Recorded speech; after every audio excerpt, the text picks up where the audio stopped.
I'd like to call this meeting of the Madison Public Schools Board of Education open, and let's rise for the pledge.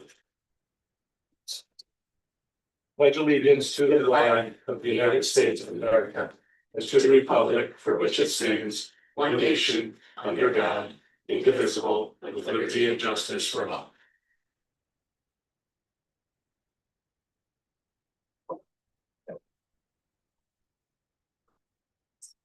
So the first order of business is our school and community session. Do we have any public participation?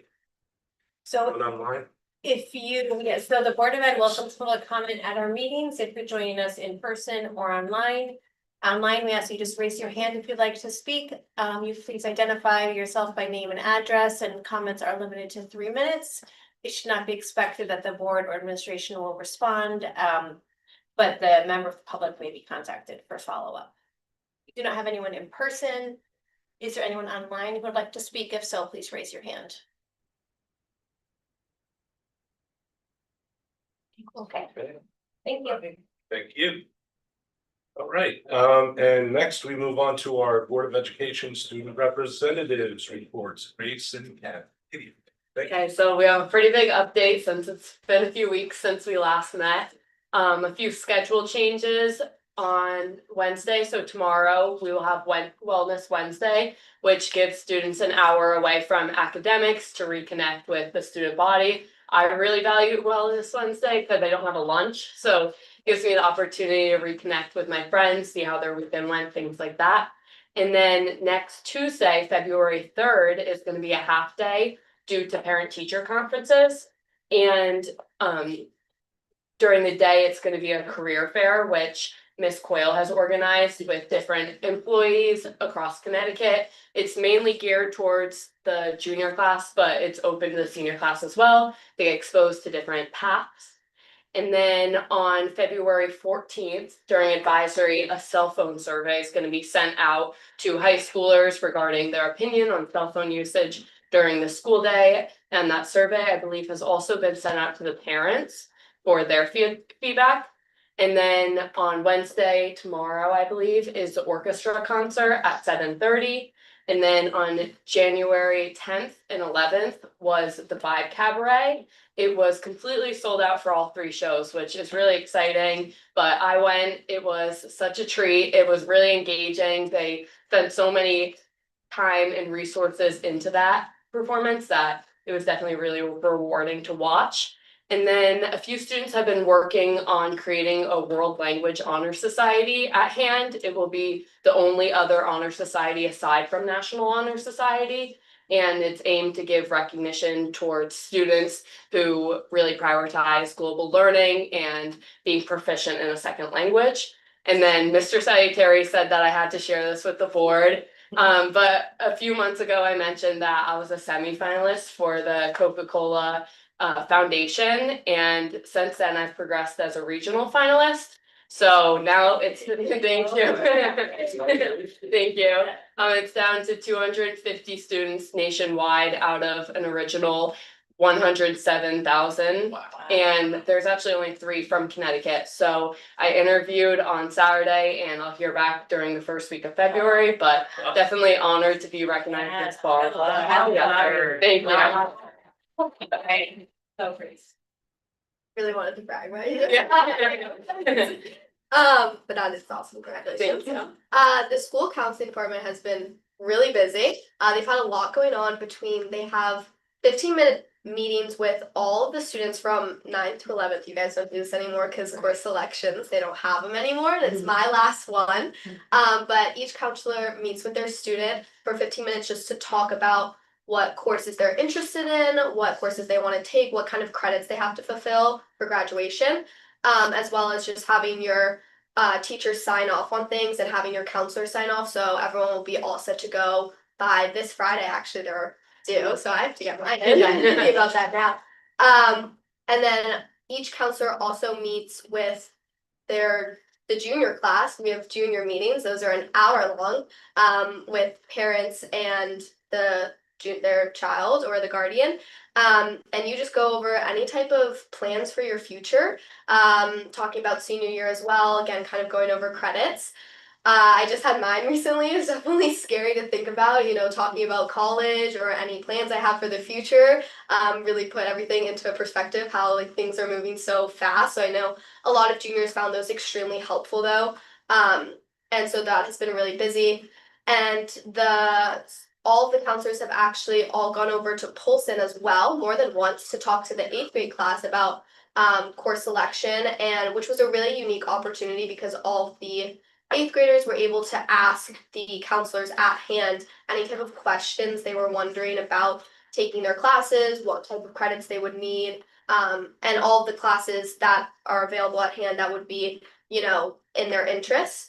And then the 8th grade class, which is the class of 2030, crazy to think about, also had their freshman orientation on January 14th, where they got to just I believe it was the parent and guardians plus all of the 8th grade students got to get a feel for the school. The staff kind of gave them a rundown of what their high school experience will be like, and got a tour of the school, and it was very well attended. And a lot of people found that as a super helpful experience for all the 8th graders to get introduced to hand. And it's perfect timing actually for the counselor administration because they have been working super hard, and I believe it's February 2nd to February 6th is Counselor Appreciation Week. So hopefully the students can find nice ways to show their appreciation and support for the counselors who have been doing a lot of work, especially recently. They do a lot of work for the students, but they've been very busy recently. So hopefully we can find some ways to show our appreciation for them. Catherine, when's the appreciation day, please? It's a Counselor- week. It's February 2nd through February 6th. Thank you. Of course. My neighbor Cindy Scarston. Oh. I want to say I appreciate her. Yeah. She's a. Come on, thanks for all your great updates. Thank you. Awesome, thank you. Any questions? Congratulations. Thank you. Yeah, I'd Chris? just like to say congratulations to Grace, Thank you. because I know that you were also selected as the Madison Exchange Club Student of the Month for the month of January. So congratulations. Thank you. Rack it up. Awesome. Okay, I don't know if you guys need to go so that you can rehearse for your next interview or something. Yeah. Thank you. Thank you, guys. Write your stuff for Friday. Don't Yeah, forget. get It's on Friday. Okay, next is the superintendent's report, Dr. Cook. Yes, so a couple of quick things as well as the updates listed on the agenda. Pleased to report that our longest budget item that we work on each year has passed the CIP committee. So our CIP, which we start working with over the summer and typically passed by the board in September. We had 3 runs of it this year, which is not atypical. We came back and made some reductions and did some other prioritization. So that has passed the CIP committee on Monday morning. So we're pleased about that and moving those projects forward.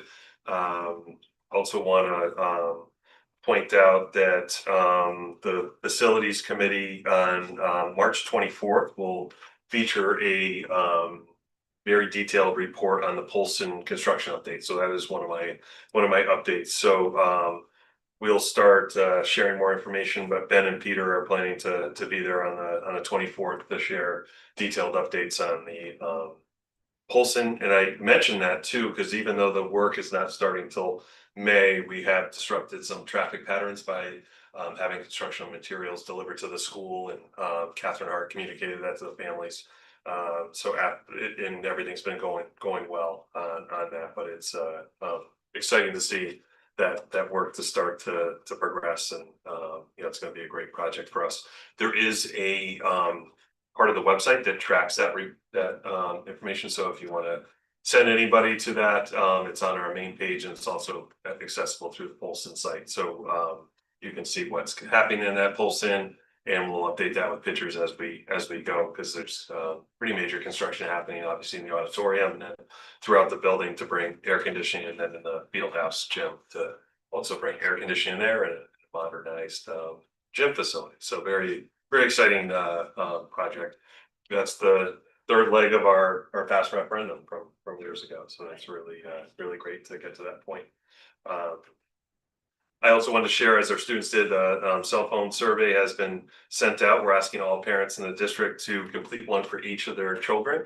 So as of now, we have about 1,000 families that have completed a survey. So only 1,500 more to go. So, but that's a great start. And so we'll do some reminders this week of that as well. And then, as mentioned, 9th, 10th, and 11th graders will do this in February. So we'll have all the students do this all at once. So get good returns from the students, and then teachers at Daniel Hand were also offered to asked to complete that. And we had good returns as of Friday. I haven't looked at that this week, but we had good returns almost within in the same day. In terms of health insurance update, I had shared previously, and one of the reasons we asked for the board to wait till tonight to act on the budget was we were hoping for good health insurance numbers or any type of change to the positive area, but we did not get that information last Friday, as I shared. So we're sticking with the numbers that we have, and we do feel comfortable with those numbers, but no good news to share that would help lower our budget. And I will share, continuing to hear as more districts come in, the health insurance number that we're seeing is not unique, and then certainly our total number is on the lower side that I've seen so far still. So wanted to share that information with you tonight. That is one last piece. I mentioned to the board they may want to watch last night's Board of Selectmen meeting on the facilities plan. So the ad hoc facilities committee presented. Just want to remind the board and then share for anybody maybe watching online. I did speak to the committee and I participated as the superintendent. I was very aware of my role in this and that I do not have authority to move anything forward. I will say, we're excited about other possibilities. Our current location works as well. And so our priorities would be the Polson project, work that needs to happen at Brown, things like that. So, but we're definitely participating in those conversations in town. I want to share that with the board because I know that information was shared last night about the school's interest, and certainly the central office could use some more space, but also I think as we do with our operating budget as well as our capital budget, everything goes forward to students first, and then we consider central office next. So but again, exciting conversations in town, and happy to be part of those. That is it, unless there's any questions. I didn't know if you wanted to share anything about that other, the meeting you had. Oh, so as a school district, we're excited as much as we are able to participate in the Madison 200 celebration. So we met with the leaders. Marion wasn't able to join us, but Zoe and I met with the leader of that organization, and so we've reached out to our music department to see what types of opportunities there would be for students to be involved, and we're kind of working through that. Everything will probably happen. Will happen after school's out. So, in terms of a school involvement, it will be a little harder. But I will say they have lots of great plans to involve the children of Madison, which are obviously our students, and some great events and better fireworks. A lot of great celebrations that will happen this summer. So we're looking forward to following up with the committee, and Marianne's on the committee and shares information with us as well. So thank you. And Craig's gonna write the songs. He should sing the song. Marianne promised she would sing if I really. I don't know, roll for AI right now. Yeah. All right, unless there are any other questions for Craig, then we'll move on to the next item. Thank you, which is board member comments. I'd like to open these by making a brief announcement. CAVE, the Connecticut Association of Boards of Education, is pushing this year to have liaisons from each board. from each member board. And Jessica Wineland has stepped up and volunteered to take that role. She has already attended a couple CABE events and she expressed excitement about CABE. So she got tagged with the role. So I wanted to just let you guys know and share my appreciation to Jessica for that. It's really just going to be making announcements for CABE at meetings or trying to pass along information from time to time so that the board chair doesn't always have to be the one to do it. Jessica, thank you very much for stepping up to do that. Appreciate it. That's it for me. Do any other board member comments? No. Thank you very much. We'll move on to audience response to information presented. Do we have any audience? We do not. Okay. So now we'll move into our board, committee, and liaison updates. And this is probably where we would add in the CABE liaison for a report on the agenda in the future. If there's anything to report on. Curriculum and Student Development Committee, Kathy. We haven't met. No report. Okay. Facilities Committee, Emily.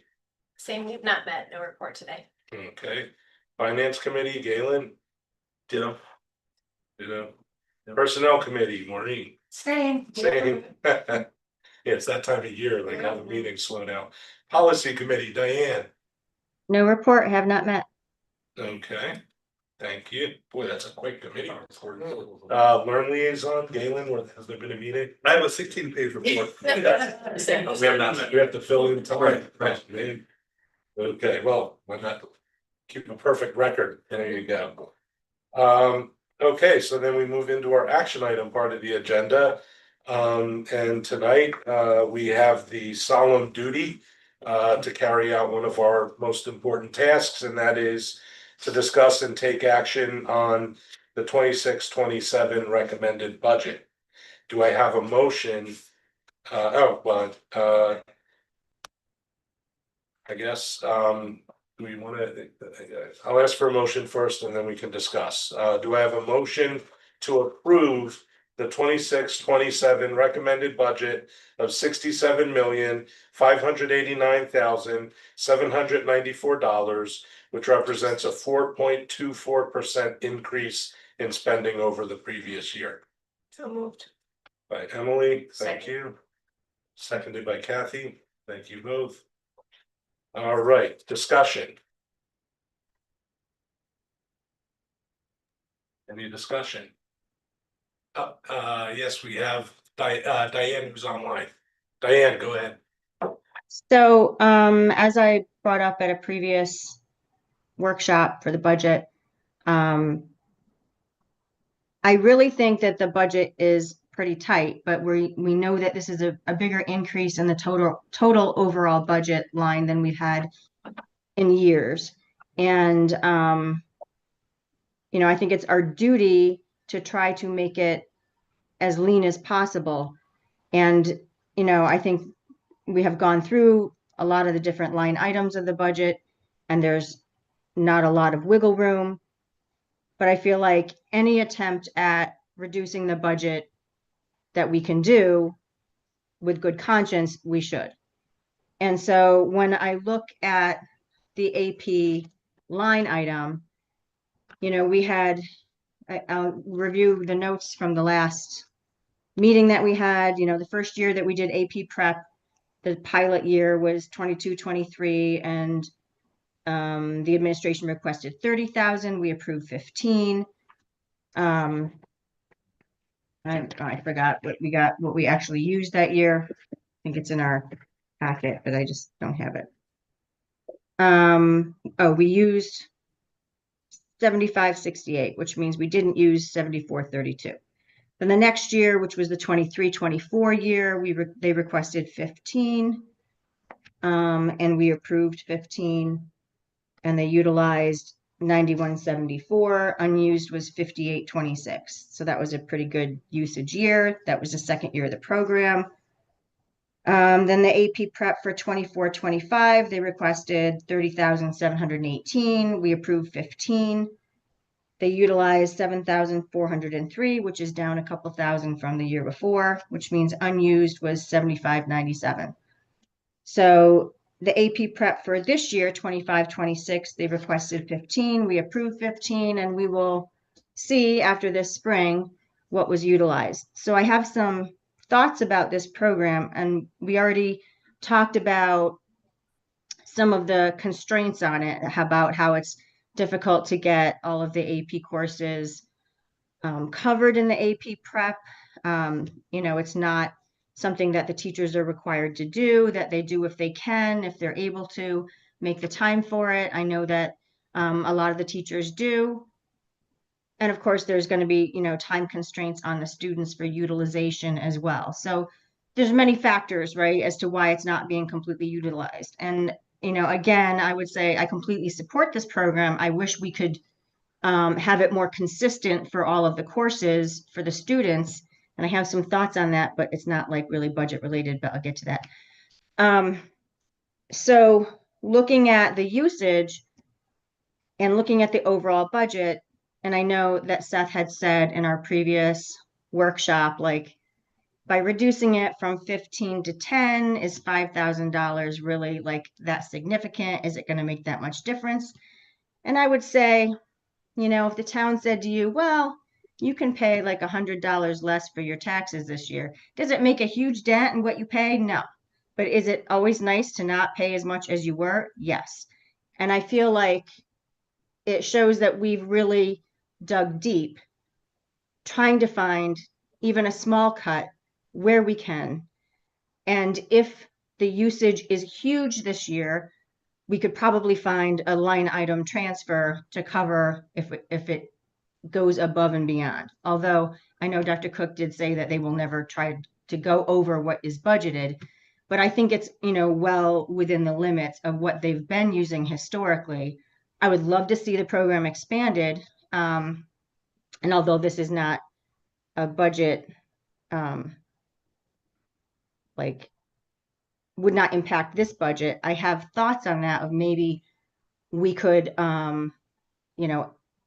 find a more consistent time for the teachers and the subjects to get more subjects covered and more teachers, even if, we offer it to our teachers first. And if they are unavailable, then, ask for other certified teachers who can, do the prep for the AP courses or ECE or whatever. And then, our Madison students wouldn't have to pay for it because it's covered in our budget. But if we determine that there's room in the classrooms for the review, that we could open it up to surrounding towns, juniors and seniors who take the AP and charge them a small fee, just something to think about, expanding the program to get our students able to attend more, to increase their experience and exposure to AP tests, etc. So anyway, that's just an aside.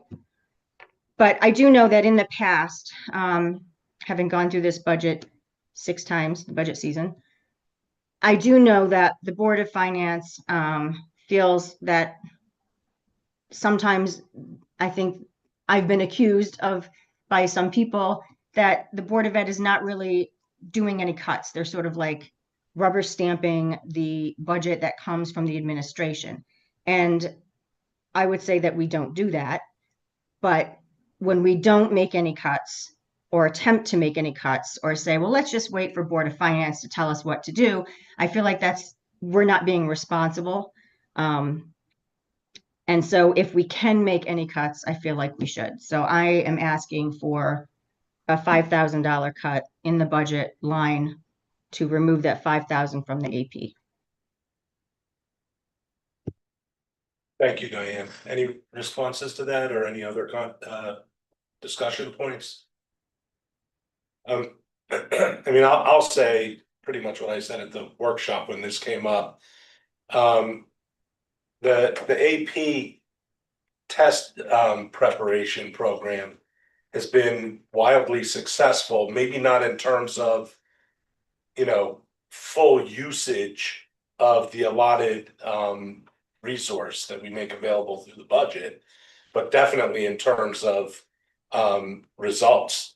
And we, we were given data, which we have in our packet, to support that. And really, it's been more well advertised last year, and probably again will be this year. And really, that $5,000 is left to the vagaries of whether 13 more kids sign up or something. I mean, we fill 2 more classes, that could be that could really make a difference, is having that additional money, not having pressure at the end of the year in the spring to try and find line item transfers from somewhere else. So in terms of and I take your point, Diane. I understand that there are people in our community who probably assume, without having knowledge of how it works, that the Board of Ed just rubber stamps our superintendent's budgets. The fact is, our superintendent, our finance director, our building administrators, our department heads, all work very hard to bring in, and this is not an argument point to you, this is more just for public knowledge, and maybe for the Board of Finance, if there are Board of Finance members who feel that way and have expressed that in the past. All those folks that I mentioned, and Galen, our finance chair, and the finance committee, they all work very hard to try and find savings, to do creative planning, so that we can do more with less. And it's really kind of impressive. And I think you even, you admitted this in effect in your statement. It's kind of impressive how every year we basically start with zero basis budgeting, and build up from there. What do we need? What do we not need this year? What can we put off another year? And in addition to that, we have, for really almost the whole last decade, delivered unbelievably trim budgets and increasingly excellent value and student uh, performance, that I think in a tough year, when we're getting whacked for the first time in a long time with a higher health insurance experience than we've experienced recently. I think that the town and the Board of Finance, Board of Selectmen can recognize that we really budget in good faith, that we do try to find and eliminate pockets of money that we don't need, that all goes into the process before we get to this meeting. And we come to this meeting in good faith with a strong budget that doesn't have fat baked into it, to use a common term. And the money we're asking for, we really in good faith feel we need.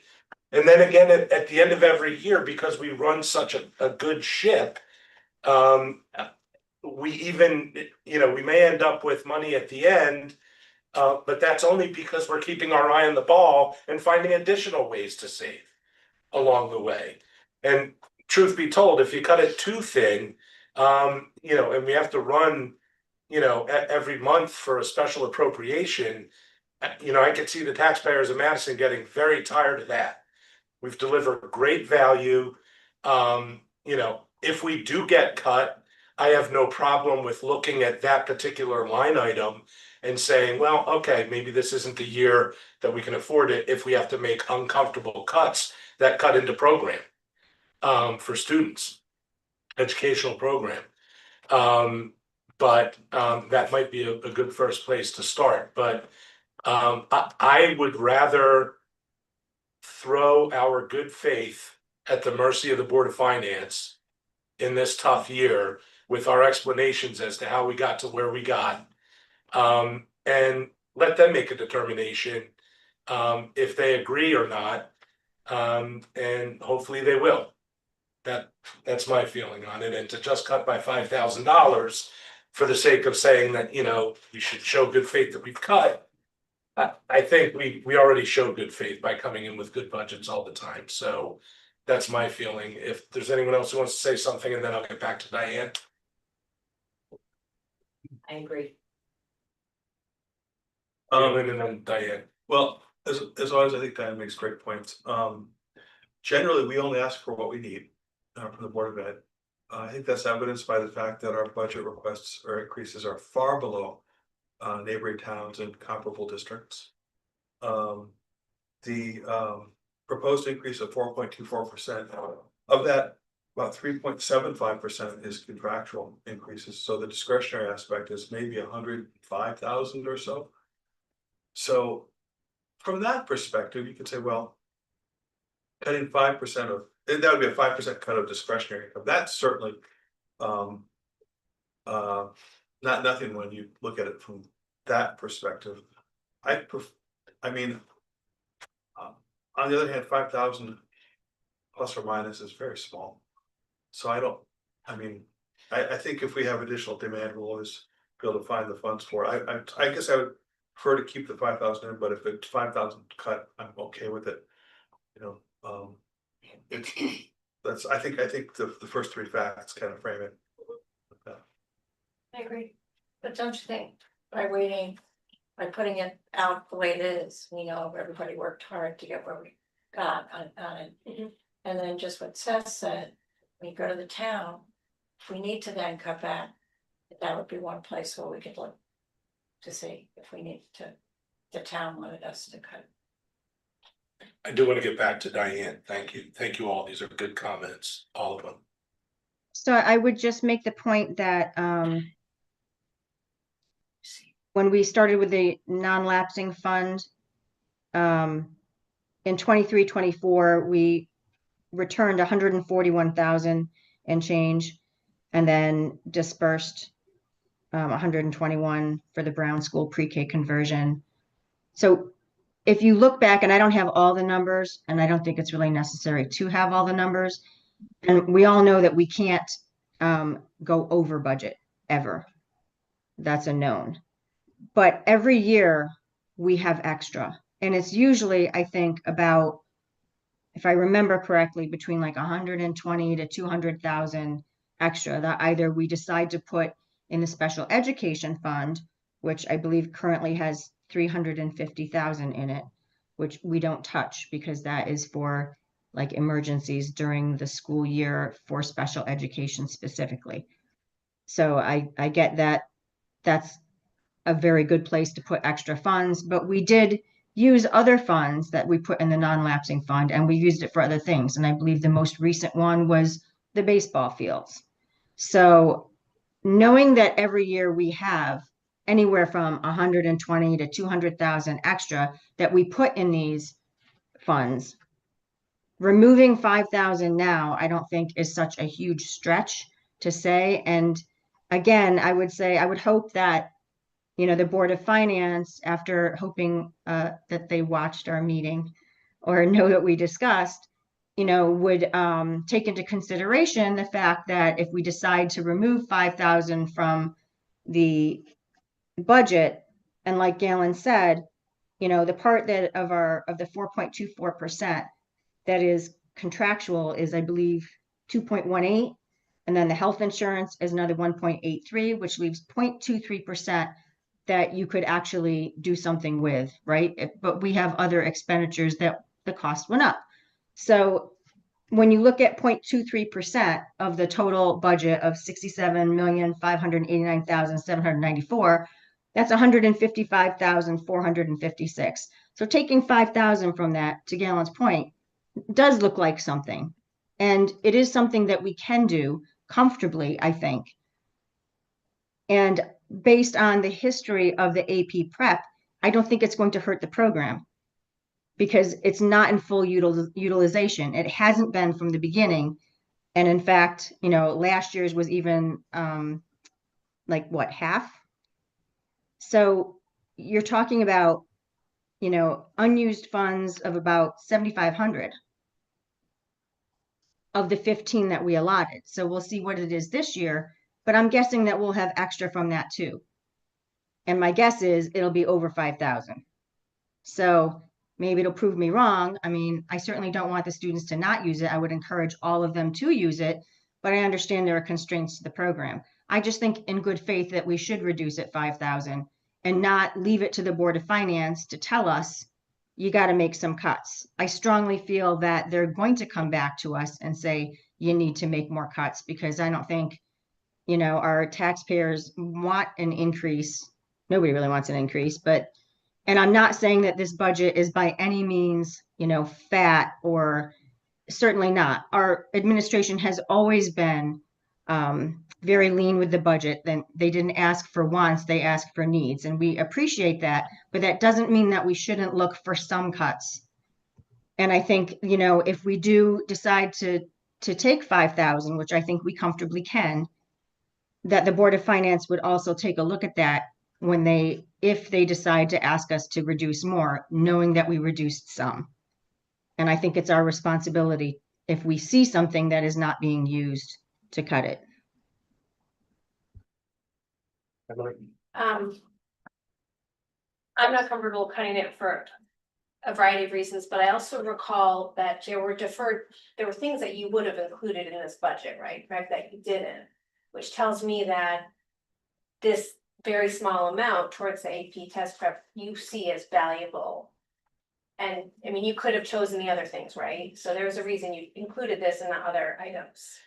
Right, and as been said, it's an account that, because it's based on hourly, we never would set up to go over. And so oftentimes in January or February, it does look like we're gonna spend much closer to 15,000. And then as life happens and students aren't able to attend, or a teacher has something come up where they don't have the session, or maybe they don't even feel like this session is needed. They get far enough in the class or the prep that they don't feel that the session is needed. So they cancel those. And I think that they watch, just like, all of our accounts, very closely to make sure we're not overexpending. But yes, there's lots, and even some that have, cropped up. I mean, paper plate was a big one, near and dear to Stacy's.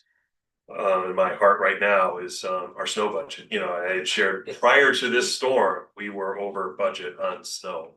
And so thankfully we've planned ahead, and they bought, all the salt that they needed, we believe for the season, and and prepared. And we're always going to remove the snow. We're not going to say we're going to wait it out because we run out of money. So we do have to find other savings for that. And I will also say, with Stacy and I leading the budgeting piece, we're always going to look to end on, about 0.5%. Like, we would not feel comfortable, because we can't go over. I've never gone over, in 12 years as being a superintendent and doing budgeting.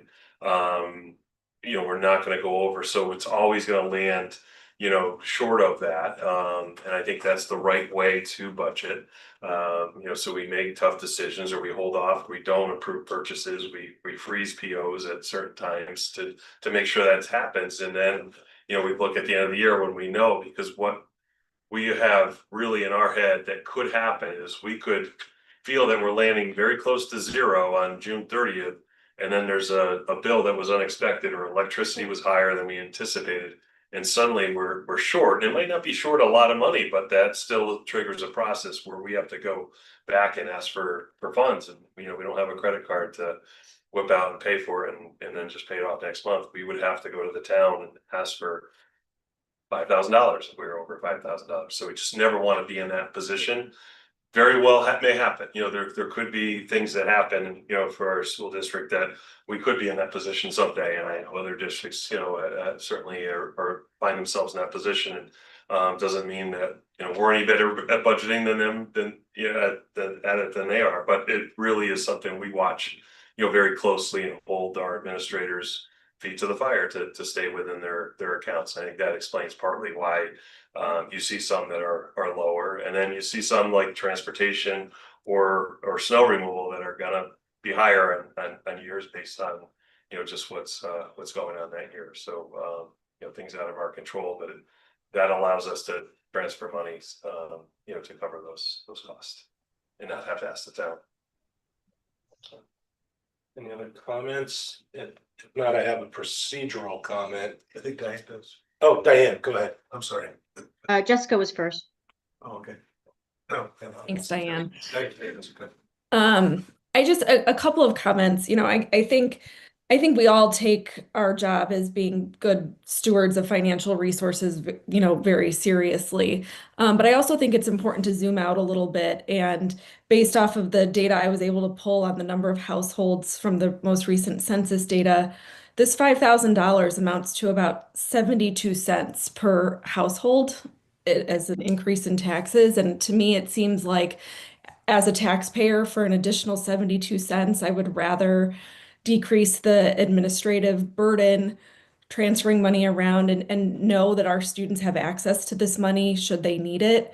And I also think that it's part of our job as board members to help the town understand this budget and contextualize that we're actually, significantly below some of our peer districts this year. I understand this is a larger increase than what Madison is used to, but given the health insurance issue, given our contractual obligations, I think it's a pretty responsible budget. Diane? So I have a question for Craig. Correct me if I am wrong, but I believe at the budget workshop, you indicated that you would be okay with a $5,000 cut at the AP.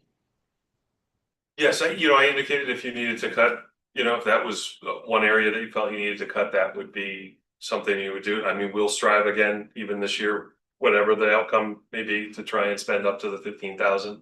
But no, I did say that when asked.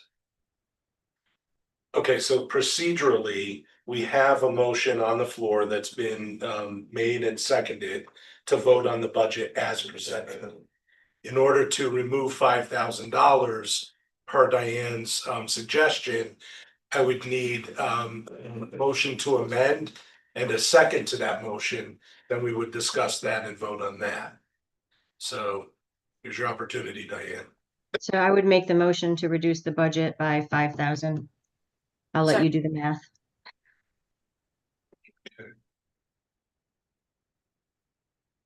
Well, actually, it's a motion to amend, not like a second Yeah, motion. motion to amend. Yeah. To reduce by $5,000. And specifically by reducing the AP test. But we can do line item reductions, whereas the Board of Finance can't, so we can add that in. The motion to amend to reduce by $5,000 the proposed budget.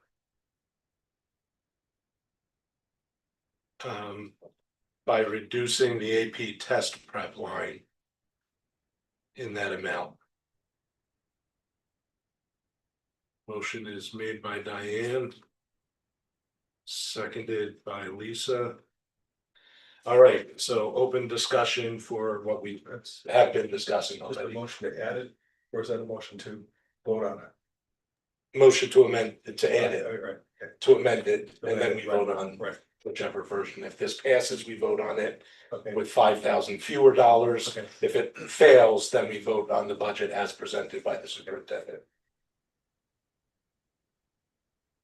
Any other further discussion?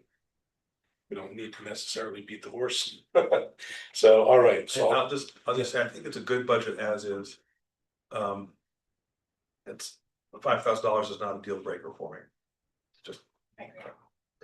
I would agree with that. I think it's a good budget as is, and cutting the $5,000 just to cut $5,000, Well- just to cut something. I think we need it in I there. mean, we could cut it, We could, but Well, it's $5,000 that is not annually spent. right? I'm sorry, Diane, can you repeat that? I said it's not cutting just to cut, it's cutting money that is annually not spent and therefore not used. That's every year since we started the program, all the money has not been used. So historically speaking, we're not using all the money that has been allotted to that particular line item. And I don't, although I agree that line item transfers are necessary for overall budgeting, we should not be building in extra money to line items to use it to transfer to other areas. That's not how you budget. And for that reason, I'd be afraid that if we have a bunch of extra students stepping up this year, we'd have to find the money through a line item And how many transfer. years have we done this? This is the third, the fourth? Fourth Fourth. year. So we really don't even have a really good handle on exactly how many kids might be using it. I mean, this year might be a different year too. Is Or this year's, take things out that we might need at some point. Emily and then Diane. I would just say this is a service we want more students to take advantage of, right?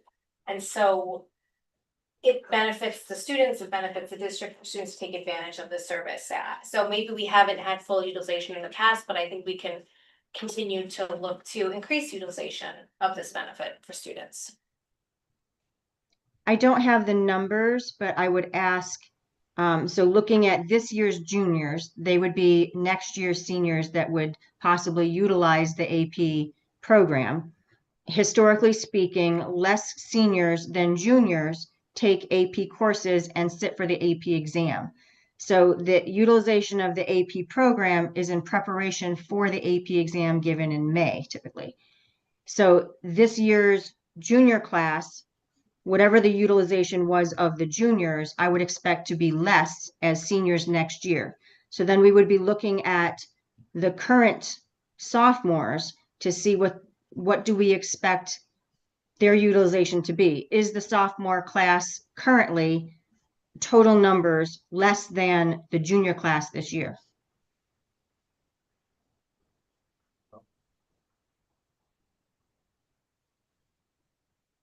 Because if you look at total numbers, right? If this year's seniors, if their class is bigger than the junior class and they're graduating out, then the junior class total numbers, those that will take the AP exam are going to be lower. And then if you look at the next sophomore class, if their total numbers are lower than the junior class, then again, overall utilization will be lower. And I think then the worry about it being too close to what we're using is not really going to happen. That could be 3 more students. There, Diane, Yeah. according to the SLAM projection, we're projected to have 3 more juniors next year out of this sophomore class. And the current junior class is more than, equal to, or less than the current senior class. Yes. Well, next year, 187 minutes, say This year's junior. 3 more. They would have had 3 more going from juniors to seniors, and we will have 3 more going from sophomores to juniors. So a net of 3 more without a loss projected compared class over class. And, the only data that we didn't have was the percentage of those that take the AP classes that actually take the AP exam, divided by, or sorted rather, by junior versus senior. Because I think we can all agree that less seniors sit for AP exams for a variety of reasons. So Yeah. I just figured if we had some data, it might provide some more information.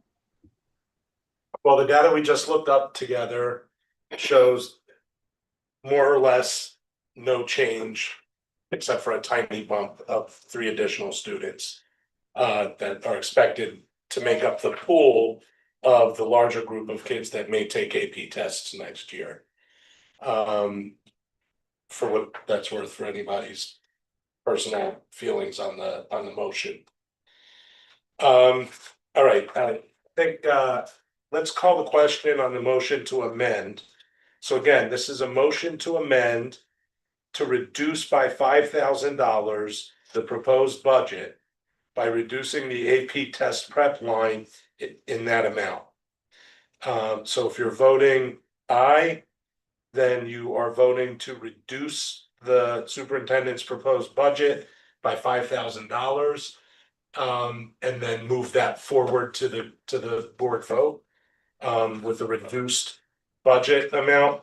If you vote nay, then you're voting to keep it the same as the superintendent's proposed budget without reducing it, and then we move it on to a final vote of the board unchanged.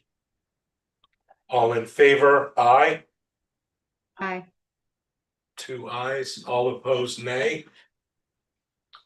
1, 2, 3, 4, 5, 6. Any abstentions?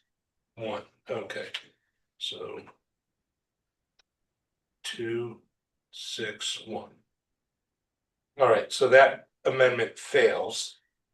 And now we will open for further discussion. The motion to pass and approve the superintendent's recommended budget without changes, which is the current motion on the floor. Any further discussion? Any further discussion?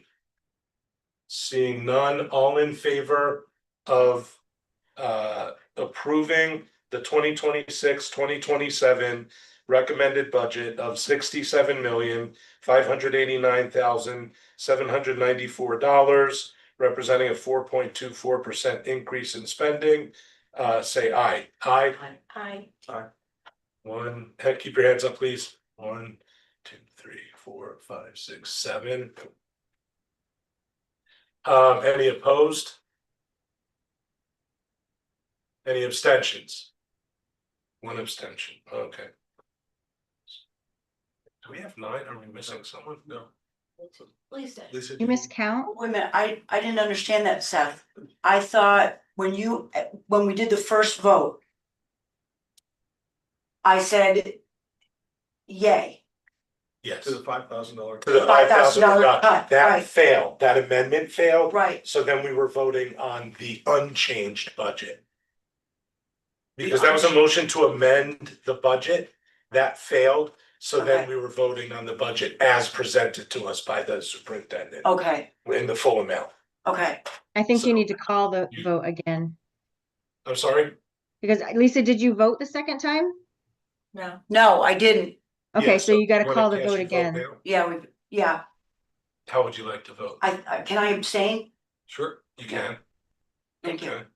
All right, so the count is 7 in favor, 2 abstentions. Vote carries. Thank you very much. We have a budget. If we can keep it. I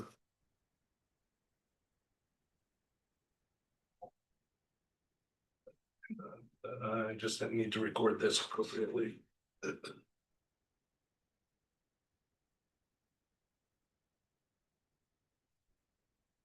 Okay. Next action item, I need a motion to approve an international trip to Germany in the summer of 2026. We have the materials in our packet. Do I have a motion from Kathy? Second by Mary Ann, will give you that one, got it in quickly. Any discussion? That's great. Yeah, it does. Looks fun. I wanna go. Wunderbar. All right, all in favor, aye. All opposed, nay. Any abstentions? Motion carries 9-0. Thank you. Action item 10. I need a motion to approve the following curriculum units. Conceptual astronomy units 1 and 2. Do I have a motion? So moved. Emily? Do I have a second? Kathy? Thank you both. Any discussions? Again, the information on these courses was in our packet. They look exciting, interesting. Far out, literally. Out of this world. Okay. Sorry. I was like, oh. I've been waiting for my dad joke moment. All right, all in favor of the motion, not of my joke. Aye. All opposed, nay. Oh, I don't think. Any abstentions? All right, motion carries 9-0. Action item 11, I need a motion to approve the minutes of the January 13th Board of Ed meeting. Do I have a motion? So moved. Emily, do I have a second? Second. Kathy, thank you. Any recommended edits or amendments? Seeing none, all in favor, aye. All opposed, nay. Any abstentions? Motion carries 9-0. Action item 12, I need a motion to approve the minutes of the January 20th Board of Education Budget Workshop. So moved. Galen? Do I have a second? Second. Mary Ann, thank you both. Any suggested amendments? Seeing none, all in favor, aye. Aye. All opposed, nay. Any abstentions? Motion carries 9-0. Okay. Oh, okay, I'm sorry, I missed you. All right, Lewis circled. 8-0-1. Lewis abstaining. Thank you, that passes. Item 13, any recommendations for future agenda items? We were at one point going to put an amended revised mission on the agenda. I was working with Craig to try and find a date to put that on there. We had, if you remember, after the recent after the September retreat, we had some recommended language that Steve Pinn had put in. And we're gonna bring that to a vote. So we were thinking about doing that in March 10th meeting. Okay. Any other future agenda item recommendations, requests? Seeing none, I will entertain a motion to adjourn at 8:02. So moved. Secondly, seconded by, is that Kathy? Yeah. Thank you. Thank you both. All in favor, aye. Aye. Opposed, nay. Abstentions, we are closed.